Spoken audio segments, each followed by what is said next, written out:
오늘 말씀은 마가복음 8장 11절로부터 21절까지 말씀입니다. 우리 함께 봉독하겠습니다.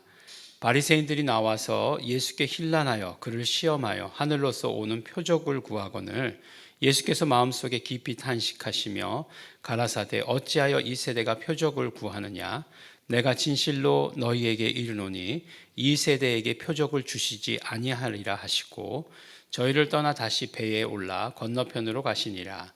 제자들이 떡 가져오기를 잊었음에 배에 떡 한 개밖에 저희에게 없더라. 예수께서 경계하사 가라사대 삼가 바리새인의 누룩과 헤롯의 누룩을 주의하라 하신대 제자들이 서로 의논하기를 이는 우리에게 떡이 없음이로다 하거늘 예수께서 아시고 이르시되 너희가 어찌 떡이 없음으로 의논하느냐 아직도 알지 못하며 깨닫지 못하느냐 너희 마음이 둔하냐 너희가 눈이 있어도 보지 못하며 귀가 있어도 듣지 못하느냐 또 기억지 못하느냐 내가 떡 5개를 5,000명에게 떼어줄 때에 조각 몇 바구니를 거두었더냐 가로되 12이니이다 또 7개를 4,000명에게 떼어줄 때에 조각 몇 광주리를 거두었더냐 가로되 7이니이다 가라사대 아직도 깨닫지 못하느냐 하시니라. 아멘. 네, 오늘 말씀은 이제 우리 어제 말씀이 끝나고 달마누다 지방으로 가셨다라고 이렇게 이야기하고 있습니다. 마태복음에서는 이곳을 마가단 지경이라고 얘기하고 갈릴리 서쪽이다라고 이렇게 말씀을 하십니다. 근데 이제 오늘 우리가 이제 그 예수님께서 하신 말씀과 그 다음에 이제 내일 말씀이죠. 내일 말씀은 어떻게 아시죠? 예, 성경에 그대로 나와 있죠. 순서대로 합니다. 말씀은 소경을 고치시는 그런 이야기입니다. 근데 소경을 고치실 때에 아주 특별한 그런 성경에서는 잘 볼 수 없는 그런 특별한 일이 일어나는 것이 이제 그 소경을 고치시는 장면에서 나오게 되는데요. 근데 이제 두 사건이 어떤 사건 이전에 일어나게 되느냐 하면 바로 그렇죠. 베드로가 예수님께 대해서 신앙 고백한 것, 예수님은 누구이신가에 대한 고백, 베드로의 신앙 고백. 우리도 베드로의 신앙 고백으로 신앙 고백하고 있죠. 그런데 베드로의 신앙 고백이 공관 복음서들에게 있어서는 굉장히 분기점 같은 역할을 합니다. 그러니까 예수 그리스도의 모든 이 땅에서의 공적 생애에서 이 베드로의 신앙 고백을 중심으로 해서 그 다음에 이제 그 이후에는 어떤 일이 일어나게 되느냐? 그렇죠. 예수님께서 고난받으시고 죽으실 것을 계속 말씀하시면서 예수님의 십자가의 길로 급속하게 걸어가고 있는 모습들을 이제 발견하게 되는 것이죠. 그래서 이제 그것이 분기점이 되어가지고 그 베드로의 신앙 고백이 공관복음서 상에서는 분기점입니다. 그 보면은 마태복음이 28장까지 있는데 예수님에게 대한 신앙 고백이 16장에 나오죠. 그걸로도 이제 중간인지 알겠죠.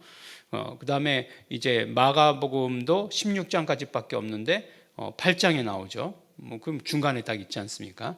아주 분기점이 되는 그런 사건입니다. 근데 이제 예수님께 대한 신앙 고백에 있어서 그 전에 두 사건이 또 그 예수님에 대한 신앙 고백으로 나가게 하는 데 있어서 굉장히 우리에게 큰 메시지를 준다는 거예요. 그게 뭐냐 하면 결국 예수님에 대한 신앙 고백은 예수님이 누구이신가에 대한 우리의 고백이 예수님께 대한 신앙 고백이에요. 그렇죠? 그런데 그렇게 예수님께 대해 온전한 고백을 드리기 위해서 우리가 어떻게 해야 되느냐 하는 것을 말씀해 주시고 계시는데 바로 그것이 오늘 사건과 내일 이루어질 사건, 두 가지 사건이다라고 하는 것입니다. 근데 오늘은 이제 사건이라기보다는 예수님의 말씀이시죠. 예수님의 말씀, 어떤 말씀? 바리새인의 누룩과 헤롯의 누룩을 주의하라, 조심해라 라고 이렇게 말씀하시는 경계의 말씀이죠. 경계의 말씀이에요. 그러니까 이제 우리가 금방 눈치챌 수 있는 것은 무엇이냐면 우리가 예수님께서 누구이신가 알기 위해서는 조심해야 될 것이 있구나. 그 다음에 이 소경을 고치시는 이적을 통해서 우리에게 주시는 메시지가 있구나라고 하는 사실을 우리가 이제 알 수 있게 되는 거죠. 그래서 이제 내일 말씀이 궁금해지셔야 됩니다. 그렇죠. 이렇게 이런 말씀을 들으니까 내일 말씀이 궁금해지시죠. 네, 궁금해지신다고 얘기하시기 바랍니다. 궁금해지셔야 합니다. 궁금해지죠. 그래서 보니까 뭐라고 이렇게 말씀하고 있는 것을 우리가 듣게 되냐면 오늘 그래요. 바리새인 누룩, 헤롯의 누룩을 주의하라라고 이렇게 얘기해요. 그랬더니 제자들이 못 알아들었어요. 못 알아듣고서 예수님 시장하신가 보다. 우리가 떡을 가져오는 걸 잊었네. 이렇게 얘기하게 된 거죠. 근데 예수님께서 먼저 뭐라고 말씀하시냐면 이제 그 헤롯의 누룩, 바리새인의 누룩의 의미에 대해서 이야기하기 전에 먼저 뭐라고 말씀하시냐면 너희가 그렇게 나랑 같이 다니면서 5천 명을 먹일 때 그 이적을 기억하지 못하느냐, 4천 명을 먹일 때 이적을 기억하지 못하느냐, 떡이 없는 것을 가지고 이러는 것이 아니다 라고 하는 것을 아주 강력하게 말씀을 하십니다. 우리가 뭐 아주 지엽적인 거지만 그렇게 말씀드리잖아요. 계속 강조했잖아요. 5천 명을 먹이시는 것이 더 큰 이적이고 4천 명을 먹이신 것은 조금 적고 뭐 그렇게 생각하면 안 된다고 말씀드렸죠. 오병이어니까 더 적은 것을 가지고 많이 먹였고 더 많은 것을 가지고 더 조금 먹였고, 마찬가지예요. 5개 가지고 5천 명 먹이나 7개 가지고 4천 명 먹이나 다 못하는 건 어차피 안 되는 건데 예수님께서 하신 이적이 있죠. 근데 남은 바구니가 얼마라고요? 남은 게 몇 바구니를 거두었느냐? 12바구니. 5천 명 먹이시고 12바구니 남았고 그 다음에 4천 명 먹이시고 7광줄이 남았다고 얘기하고 있어요. 그러니까 7광줄이면 12바구니에 비해서 엄청나게 많이 남긴 거죠. 또 이렇게 음식물 쓰레기가 많이 남았어. 이렇게 생각하시면 안 됩니다. 다 하나도 버리지 않았을 거예요. 다 먹었을 것이다 라고 생각합니다. 그러니까 먹는 문제가 아니다. 우리도 마찬가지죠. 우리도 모든 것에 이제 정말 마지막에 매몰되기 쉬운 게 뭐냐면 먹고 사는 문제에 매몰되게 되는 거죠. 예수님께서 먹고 사는 문제를 가지고 이야기하는 것이 아니다 라고 말씀하시면서 우리 신앙에 있어서 바리새인의 누룩, 헤롯의 누룩을 조심하라는 거예요. 조심하라는 거예요. 이 바리새인의 누룩은 뭐를 이야기하는 것이냐? 그러니까 누룩이라고 하는 것은 우리가 잘 아는 대로 이스트죠. 이스트는 뭐냐면은 이제 부풀게 하는 거죠. 그래서 이렇게 빵 같은 거에다가 반죽을 한 다음에 이스트를 넣어놓고 가만히 두면은 이스트가 이제 막 부풀죠. 부풀어 가지고 막 그냥 그 반죽의 공기층이 형성이 되는 것 아니겠습니까? 그러면 이제 그 빵을 구웠을 때에는 굉장히 빵이 부드럽게 되는 거죠. 이스트가 들어가지 않은 빵은 어떻습니까? 되게 딱딱해요. 뭐죠? 무교병 같은 것들. 그 다음에 이제 그 유대인들이 먹었던 뭐죠? 이 베이글 같은 것들. 그런 것들이 기본적으로 딱딱하잖아요. 원래 딱딱한 빵인데 우리나라 베이글들은 약간 변형인 것 같아요. 보니까 제가 뭐 제 빵에 대해서는 아는 게 전혀 없습니다만 우리나라 베이글들은 되게 부드러운 것 같아요. 보면은 되게 부드럽고 맛있더라고요. 그래서 뭔가 많이 변형되었다라는 그렇겠죠. 최근에 많이 변형되었겠죠. 우리나라뿐만 아니라. 그래요. 그래서 이렇게 발효하는 거예요. 막 그냥 그 균이 증식하는 거예요. 막 한꺼번에 막 증식해요. 근데 이제 처음에는 이 증식이라는 게 뭐냐면 한 개가 2개 되죠. 2개가 4개 되는 거예요. 그러니까 제곱으로 늘어가는 거예요. 그래서 2개가 4개 되고 4개가 그 다음에 16개가 되는 거예요. 2의 1승, 2승, 3승, 4승 그러면 16개, 32개, 64개, 128개, 256개 그 다음부터는 막 그냥 걷잡을 수 없는 거예요. 이게 정말로 걷잡을 수 없을 정도로 일어나는 게 이게 증식이에요. 그런데 이 발효 과정이죠. 그래서 이걸 발효 과정이라고 얘기하는데 그래서 이렇게 유익균이 이렇게 많이 늘어가는 것을 발효라고 얘기하지만 유해균도 마찬가지예요. 유해균도 이와 같은 방식으로 늘어가요. 그래서 이런 같은 방식으로 늘어가는 것을 뭐라고 얘기하죠? 그것은 부패라고 얘기하죠. 부패되는 거죠. 그래서 부패될 때 보면 막 부글부글 끓잖아요. 왜 그렇습니까? 유해균이 이렇게 번식되는 거죠. 그러면서 가스도 내놔요. 그래서 마치 오늘 생물 시간인 것 같은 그런 생각이 드는데 아는 거는 이제 이렇게 막 그냥 자신 있게 얘기하는 거죠. 언젠가 이 마가복음 이거 설교할 때 말씀드렸죠. 유산균 만들어 먹는 게 굉장히 집에서 만들어 먹는 게 유행일 때 있었습니다. 근데 그거 유산균을 집에서 만들어 먹으려면 굉장히 균주 관리를 잘해야 돼요. 균주 관리를 잘해야 되는데 뭐라도 하나라도 중간에 오염된다? 그러면 이제 이 유해균이 폭발적으로 증식을 하는 거죠. 그걸 먹었다 어떻게 되죠? 그렇죠. 배에서 뭐 그냥 난리가 나는 거죠. 이제 뭐 토사광난 뭐 이런 것들이 일어나게 되는 거죠. 그런 경험이 집에서 있었습니다. 근데 이제 이게 막 그렇게 막 그냥 늘어나는 것을 걷잡지를 못하게 되는 거죠. 이게 뭔가 이렇게 컨트롤할 수 있는 게 아니라 걷잡을 수 없게 되는 게 이게 이제 바로 그 누룩이 하는 일이에요. 그러면 바리새인의 누룩은 뭐냐? 바리새인의 누룩은 그렇죠. 바리새인들을 향해서 항상 예수님께서 경계하셨던 건 뭐죠? 외식하는 거에 대해서 경계하셨잖아요. 외식이라고 하는 것이 무엇입니까? 안과 겉이 다른 사람, 안과 겉이 다른 그 신앙생활을 말하는 거죠. 껍데기만 남은 신앙생활이라고 얘기할 수 있는 것이에요. 그 껍데기만 남아가지고 가면 쓰고서 신앙생활하는 것을 바로 바리새인들의 누룩이라고 말씀하십니다. 그런데 이게 영향력이 엄청나요. 그래서 정말 그 누룩이 한번 들어오면 많은 사람들로 하여금 그렇게 외식하게 만든다는 거죠. 그래서 사도 바울도 늘 경계했던 게 뭐예요?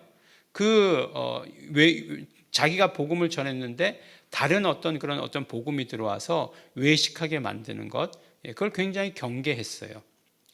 그래서 그 바리새인의 누룩은 우리가 신앙생활에 있어서의 그런 것들을 말하는 거예요. 신앙생활에 있어서 하나님과의 관계에 있어서 외식하는 것, 그것들을 철저히 경계하셨습니다. 그래서 보면 정말 외식하는 것에 대해서 예수님께서 그 산상수훈에서부터 철저히 경계하신 것을 우리가 이야기할 수 있어요. 보면 사실은 우리의 신앙생활은 하나님 앞에 솔직하면 돼요. 우리가 하나님 앞에 솔직하지 못할 이유가 뭐가 있겠어요? 하나님 앞에 솔직하면 됩니다. 그냥 내 모습 이대로 다 아시는데 다 아시니까 다 아시는 것을 솔직하게 말씀드리는 거예요. 그리고 정말로 좋은 것으로 인도해 달라고 우리가 하나님께 기도해야 하는 거죠. 하나님께 요청해야 되는 거죠. 그게 신앙생활이죠. 그리고 이러한 어떤 어려운 환경들 통해서 하나님의 환경으로 바꿔달라고 솔직하게 말하는 게 우리의 신앙생활이지, 이렇게 그냥 껍데기 쓰고 가면 쓰고, 그건 뭐예요? 우리의 정말 그 인격에서부터 나온 거잖아요. 좋은 인격 아니죠. 나쁜 인격에서부터 나온 거잖아요. 우리의 어떤 쓴물에서부터 나온 거잖아요. 그런 것들 철저하게 조심해야 된다는 거예요. 나중에 그것을 내가 컨트롤할 수 있느냐? 아니요. 외식에 의해서 내가 완전히 사로잡히게 된다는 겁니다. 내가 그것을 컨트롤할 수 없다는 거예요. 누룩은 그렇다는 거예요. 그 발효가 그렇다는 거예요. 헤롯의 누룩은 무엇인가? 바리새인의 누룩은 알겠어요. 그 외식하는 것이라고 하는 것을 알겠어요. 헤롯의 누룩이라고 하는 것은 무엇일까? 헤롯의 누룩이라고 하는 것은 한마디로 이야기하면 세상의 영향력이죠. 이 세상의 영향력도 한번 우리에게 침투하면 그것이 걷잡을 수 없게 된다는 거죠. 보면 뭔가 좋은 것을 맛봤을 때 그 아래로 못 내려가는 게 있어요. 사람들에게는 그렇다고 그래요. 그래서 좋은 것을 맛봤을 땐 그 아래로 내려가지 못한다. 언젠가 누구하고 이렇게 얘기를 하다가 요새 정말 젊은 사람들은 정말 너무 맛있는 것만 먹어, 이렇게 얘기했어요. 그래서 어렸을 때 맛있는 거 먹다가 나중에 점점 그러니까 맛없는 걸 먹다가 맛있는 걸 먹어야 될 텐데, 어렸을 때부터 맛있는 거 먹으면 나중에 가면 맛있는 게 있을까? 이런 얘기까지 했던 적이 있었습니다. 근데 뭔가 하기가 고급스러워지면 내려가지 못하죠. 저는 안경을 끼고 있는데요. 이 안경이 그래요. 가벼운 안경을 끼다가 무거운 안경으로 못 내려갑니다. 이게 가벼워질수록 값이 비싸지죠. 근데 이제 무거운 안경으로 절대로 못 내려가요. 두꺼워지고 무거워지는 걸로 못 내려갑니다. 사람들이 차도 그렇대요. 차도 좋은 차 타다가 더 이렇게 나쁜 차로 내려가는 거 힘들다고 그래요. 조금만 몸이 이제 편해지고 익숙해지면 그 밑으로 내려가는 거 힘들다는 거예요. 근데 세상이 주는 영향력은 이런 것과는 비교할 수도 없습니다. 왜 이제 어른들이 그렇게 얘기하죠. 바람 들어갔다 이렇게 얘기하지 않습니까? 바람 들었다 이렇게 얘기하는데 그 표현이 맞을지도 몰라요. 이게 누룩이라고 하는 것 걷잡을 수 없다고 말씀드렸죠. 세상이 주는 영향력, 우리 어떤 신앙생활에서 그것이 들어왔을 때 예수님이 누구신가를 바라보는 것을 가려버린다는 거죠. 그렇기 때문에 그 영향력을 조심해야 된다는 거예요. 우리 지금 철저하게 지금 예수님이 누구이신가에 대한 것을 말하기 전에 두 가지 사건을 말씀하고 있는데, 하나는 하지 말라는 거예요. 뭘 하지 말느냐? 이 누룩, 바리새인의 누룩, 그 다음에 세상의 누룩 조심하라는 거예요. 종교적으로, 우리가 신앙적으로 또 세상에 영향받는 것, 이런 것들 없어야 된다, 이렇게 말씀하시는 것입니다. 그러므로 우리가 그 어떤 그런 영향도 처음부터 거부해야 돼요. 처음부터 깨끗이 씻어내야 돼요. 이거 하나 들어오면 그 다음 걷잡을 수 없게 된다는 거죠. 걷잡을 수 없게 되는 것, 우리가 컨트롤할 수 없다는 것이에요. 그러니까 아예 그 영향력으로부터 그 영향력이 공동체에, 내 신앙생활에 들어오는 것을 막아야 된다라고 이렇게 말씀하십니다. 신앙생활은요, 잘 해야 되는 것보다 우리가 잘하는 것을 보호하는 것도 굉장히 중요한 일입니다. 그래서 괜히 내가 믿습니다, 그리고 독을 마시라는 것 아니에요. 그거 신앙생활 아닙니다. 정말 철저하게 이 신앙생활 잘할 수 있도록, 거룩이잖아요. 거룩할 수 있도록 스스로를 구별해 나갈 수 있는 것, 이것이 우리의 신앙생활입니다. 오늘 우리에게 예수님이 누구이신가 말씀하시기 전에, 고백하시기 전에 우리에게 주시는 말씀입니다. 바리새인들의 누룩, 정말 껍데기만 남은 신앙생활, 또 세상이 주는 영향력으로부터 벗어나시는 우리 성도 여러분 되시기를 예수 이름으로 축원합니다. 기도하겠습니다. 하나님 아버지, 감사합니다. 오늘도 우리에게 말씀을 주시고, 오늘도 그러므로 말미암아 우리 정말 하나님께서 주시는 그 거룩을 향해서 나가게 하여 주시옵시고, 그래야 되는 아버지 하나님 목적이 오직 예수 그리스도만 바라보기 위함이오니 예수만 바라보게 하여 주시옵소서. 예수가 누구이신지 고백하는 자, 온전한 고백을 드릴 수 있도록 우리의 삶이, 우리의 모든 생활이 정말 조심하는 생활 될 수 있도록, 거룩한 생활 될 수 있도록 아버지 축복하여 주시옵소서. 감사드립니다. 예수님 이름으로 기도드렸습니다. 아멘. 그러므로 이 시간에 우리 기도하실 때 바리새인의 누룩, 또 헤롯의 누룩, 정말 껍데기만 남은 신앙생활, 또 세상의 영향력, 이걸 떨쳐버릴 수 있는 것, 성령 충만함인 것을 우리는 잘 알고 있습니다. 성령님 충만하기를 소원합니다. 오직 더 예수님만 바라보는 자 되게 하여 주시옵소서. 예수님만 바라봄으로 거룩을 유지하는 자 될 수 있도록 되기를 소원합니다. 성령님 역사하시옵소서. 다 같이 통성으로 기도하시겠습니다.